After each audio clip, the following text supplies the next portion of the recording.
1. Mantras are the best and most to the point ways to elicit bliss. Experiment with the words and word constructions that remind and stimulate a feeling of bliss. Some mantras that work for me are infinite beauty, infinite harmony, grace, love, forgiveness. The more these are repeated, the fuller the bliss bank. More than anything else, mantras only work as much as you work them. 2. Body awareness is absolutely crucial to ongoing bliss. Our bodies are the picture of life's miracle. No miracle exceeds their splendor. To fail to celebrate the exquisite divinity of one's body is to forfeit profoundest bliss. And one's spine is literally the backbone of sentience. And remember, sentience, feeling, is spirit. Never forget that. So learn Kundalini, the chakras, become increasingly sensitive to your body in all of its expressions. Both subtle and extreme. Both passionate and cerebral.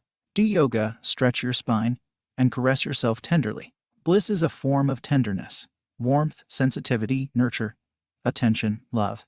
Love, love, love your body. Any talking head that talks about enlightenment, or bliss or divinity or God or spiritual attainment but neglects to focus on the adoration of one's own body is a charlatan. 3. Bliss is the experience of infinite harmony. Do not be confused by cynicism. The only thing to be cynical about is cynicism itself. Whether that cynicism takes the form of condemnation of the flesh, or the futility of life, or the corruption of governments, or the pathologization of individuals, or the moral censure of authorities, do not succumb to the lure of negative thinking. It is toxic and virulent.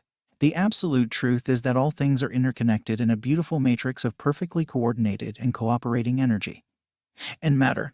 This is for the simplest and most common sense reason possible. The universe cannot break its own laws. And all too obviously, nothing in the universe escapes its own laws. Nothing. So back to point number 1 and 2 above, focus on infinite harmony. Repeat mantras that remind you of the universe's infinite harmony. Endlessly remind yourself that you are no less a part of the universe than the universe is a part of you. Both you and the universe make up the infinite harmony that you both are. Deliberately focus on experiencing infinite harmony. Dance is my favorite, and there are very few people who do not put it at the top of the list when it comes to bliss. In dance, ideally, every cell of one's body is in harmony with both every other cell of one's body. Every note of music played. The environment within which one is dancing. And often, a partner's body. God itself is best described as infinite harmony. God is the creator. When one is experiencing infinite harmony, one automatically becomes the creator of the universe. And again, I don't mean that we are literally creating stars and galaxies.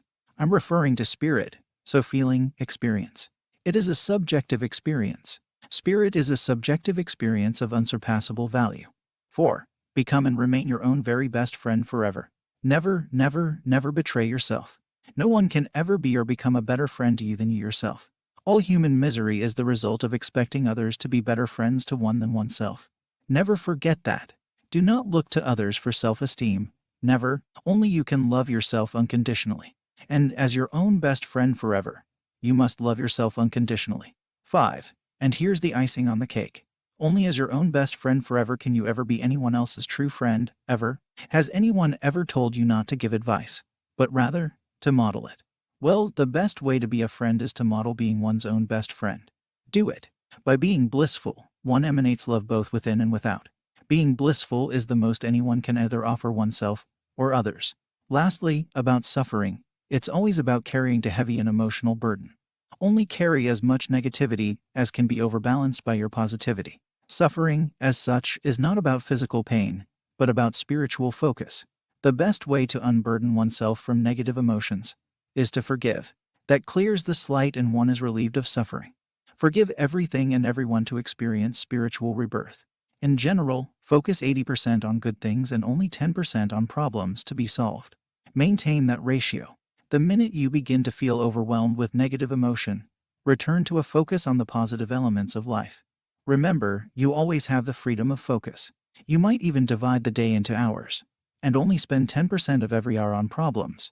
The rest can and should be a celebration of life. Cultivate maintaining this ratio.